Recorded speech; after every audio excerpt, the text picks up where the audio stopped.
Hello, everybody. Welcome back to Cow Daily. First thing is, obviously, with the live, there's always a bit of a lag. So if you could let us know whether you're actually here, because it's a bit of a short notice one, this. Obviously, we want to get tonight done, but Alice has got prior engagements, sadly. So I thought I'd get something out today, just so we've got things moving once again, because that's nice, because I've missed it. And where's my post-it notes fallen off here again? If you're listening on the audio, please go to the links in the description and subscribe to the Cow Daily YouTube channel. Be a massive help. Also, if you want to put your notifications on, we're going to be getting stuff out as much as possible. So please be notified first. That would be nice. I'm just having a look through what we've got and just trying to get this thing going again, obviously after a summer. I'm going to save what I was doing this summer for when Alice is next back on, which should be next week or before, hopefully. And we'll just have a proper conversation about it then. However, if you do have any questions, please do ask, and I'll endeavour to answer them in the comments. What we're going to do on this one is... I'm fully aware that since we've last been on, the Queen's dead. There's a king now. There's a different prime minister. And what else? My head is less battered. So that's probably the main event.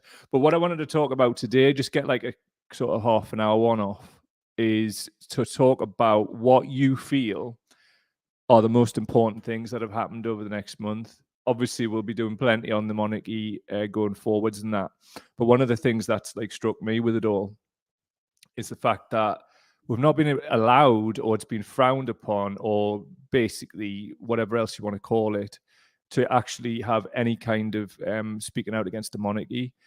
Obviously, it's best, I think, to wait till Alice comes back, because it'll be funny. So anyway, let's see what yous have been saying. So I'm just going to add this to the stream. Actually, we've got some comments from you, so let's have a look. How ye's here. Good afternoon, how ye? Nice to see you. Lisa's here. Hello, Lisa, mate. Good luck. Thanks, mate. Appreciate it. How ye continues. What's going to happen during your next break from podcasting? A flight to Mars, alien civilizations reveal themselves, things of that nature, I would imagine. Shelley Kelly, afternoon, mate. Nice to see you in. Andy Taylor, King of the Post, he's there. Yes, we've been told to read the room, whatever that means. Shelley's saying, nice to see you again. And you, mate, I've absolutely missed doing this. Regular and predictable internet is a bit of a prerequisite to getting these things done, though. On that, though, fingers crossed, touch wood and all that, we should have this place for about a minimum of 6 months. If that's the case, then we'll be living up to its name and doing the Cow Daily thing. I say that's the case because I've learned in life that like sometimes things aren't as solid as you might think they are. But anyway, moving on. Let me know if there's anybody else in. I know there is. Nick Stoker's back. Hello, mate. Nice to see you. Afternoon, Nick. Who we got? Melanie Canton. Starmer's been put in place to support the monarchy. I'm inclined to agree, mate. It would seem so. I saw a tweet from him earlier, which was cringe as fuck, where he's talking about we're all Elizabethans. Just fuck off, man. Seriously. I've got 4 minutes in, and the first swears are there. And I'd try. I was going to try not to. Anyway, keep your comments coming in, because obviously flying solo, it's hard to do. Nick goes on to say, we'll always join when I can. Absolutely love that, mate. Really appreciate the support. Jamie Hepburn's in. Afternoon, mate. Hope you're well. Andrew, brother, nice to see you. Dexter Gordon as well. I'm in. Nice to hear some sense again. Dexter, we haven't started talking yet, but we will. Really chuffed to see you here as well, my friend. Didn't even know if anybody would be here, but it's nice to see all these names as well. Really pleased about it. Right, just moving on. What I wanted to do was just get a sense of what it is you feel is important. And scanning through some of it, it's pretty much the same as what I feel is important. So it's nice to know that there's actually like people with a bit of sense around about you. We'll do the dissection of the monarchy thing another time, but like, look, we're all in the shit financially here, and it's all been like sort of like you're not allowed to talk about these things. So here's the things: apparently we're not allowed to talk about what we got. Right, I'll just take this full screen. Actually, there's something I haven't tried before, which is sharing the page as it happens. So I'm going to see if I can get that to go full screen. Get in. Here we are. So for me, what are the most important news stories of the last month and why? So that was posted on the Not the Cow Facebook page this morning. First up, right, it says most relevant. Just something I want to point out about that. Who gets to say what the most relevant frigging comments are? We'll have all comments, thanks. Everybody has a right to speech. Well, that's doing that. I'll have a quick gun of me brew. So, all comments. Let's take from the top. I'll just go back there. Everybody. Right. So from the top, Matt Geel, the EU planning 120 billion windfall tax on energy companies where we funneled more public money to them out of them, meaning the energy companies, of course, rather than the EU, but who bloody knows? Yeah, I mean, that's a good thing, obviously. Any sort of like civilized environment or country you would think would be doing the same. I mean, we can live in hope once this bloody funeral carry-on's out the way that they're going to actually start doing their jobs. I mean, what an absolute touch for Liz Truss. Like a couple of days after she's anointed or whatever the fuck they call it, she's basically got the ultimate very bad news. And so we're about to go on and find out what some of that bad news is. Jamie M. Dillon Lee says probably the drought in China in mid to late August, not a peep on regular news, but it's an absolutely massive problem that could start affecting everyone if it keeps happening. James M., we've got a lot of stuff coming in the pipeline in regards to climate change. I mean, I'll just tell you, I've been going around looking at various bits in Europe this summer. I've got some really good stuff on the Dutch farmer protests as well. Obviously, been keeping abreast of the China stuff, and I've got some like good video footage as well from the fires in the across Europe, actually, not just the Iberian Peninsula. So we'll be doing some stuff on that. So if you haven't already, go to the notifications, click the bell, and or if you like audio, Spotify or iTunes, my friend, we're coming at you like Cleopatra. Craig Berkey, all right, mate. The 2,500 energy price cap, it affects almost every household and business in the UK. Absolutely, and something that struck us, and I don't know if it's changed since then. Probably not, because they've been on the skive. Do you know what this reminds us of with Parliament, right? You know, he always had that colleague at work who had about 1 million funerals, 27 grandfathers that died, that kind of thing. It's just that on a grand scale, they're not doing a frigging thing. The Labour Party on actually providing any opposition, as always. I mean, obviously, I'm not asking them to oppose a funeral, but it's done now. So let's get talking about what really matters. So Michael Bracken saying in the Financial Times, Britain and the US are poor societies with some very rich people worth a read. Would love to read that, actually. So if there's a link kicking about, that would be cool. Vix Pestle is saying the ban on fracking being lifted and Liz Truss's connection to Shell. All of this stuff we're going to do some follow-ups on. Got to, really, haven't we? Kenny Abrahams Holmes, my friend's dog died and he's been in bit. See, that's the thing. That would be the thing that matters to people's lives. But your friend better show some more respect to the Queen.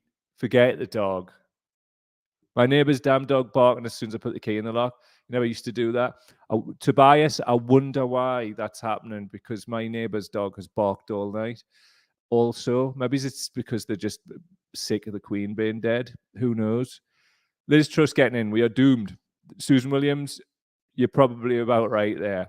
Gavin Watson saying he's saying the 2,500 energy price cap, it affects almost every household and business in the UK and shouldn't have been capped at the higher rate. It should have been kept lower and a lot lower. Has anything changed? If you could tell in the comments in regards to the business energy price cap, because from what I understand, it's different from the household one, and it can just be whatever the friggin' decided is. Have I got that right? Please let us know. Let's have a look. So what we got here, Lisa Gregory saying, We were Elizabethans, now we're a bunch of Charlies, indeed. We got Imagination Scene, comrades, good vibes back at your Imagination Scene. Dexter has said, noticed the BBC today mentioned rail strikes yesterday with the Glorious Sun text that people couldn't attend the funerals as well. Oh, fucking hell. Fuck the BBC, seriously. They've been absolute fucking... Right, just on that, right? Have you seen the BBC? I don't know, Have you seen the BBC? What an absolute, like, set of fucking forelock tugging wankers. It's been, like, as you would expect, but it's been like Nicholas Witchell on acid and then spread throughout absolutely everybody. You just get a sense that people are like on sort of like career suicide watch. It's like they're just trying to just like get through it. And who can blame them, to be honest? Because imagine having any kind of anti-monarchy sentiments and working for the BBC. You'd be sacked by the morning. How are you saying all the world's corgis in the world cried at once? They did, mate. I heard them. BBC equals Mournhub. It does. Imagination, see, their commentary was written by a 5-year-old, I think. I'm inclined to agree, my friend. So let's have a look at this, see what else he's saying on this. Full screen layout. We're back. Oh, for fuck's sake. Right. Every single one that doesn't involve the British royal family, says Craig McEwen. The drought in China, the floods in Pakistan, the storms in Japan, Alaska, and the Caribbean, the shenanigans of the Tories, a good 10 days to bury bad news. Personally, the tragic death of the wonderful Paul Sarton, musical extraordinaire, brilliant composer and bloody all-round nice bloke, indeed. Maggie Harbour says all of those things. Maggie, you're right. And I'm absolutely sick and tired, personally, of the whole frigging thing. Fortunately, don't worry, everybody.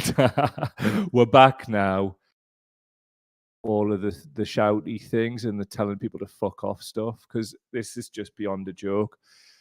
All I wanted to do today was just like a quick sort of 15 minutes and just say hello, we're not dead. There's a hell of a lot of stuff that needs to be talked about.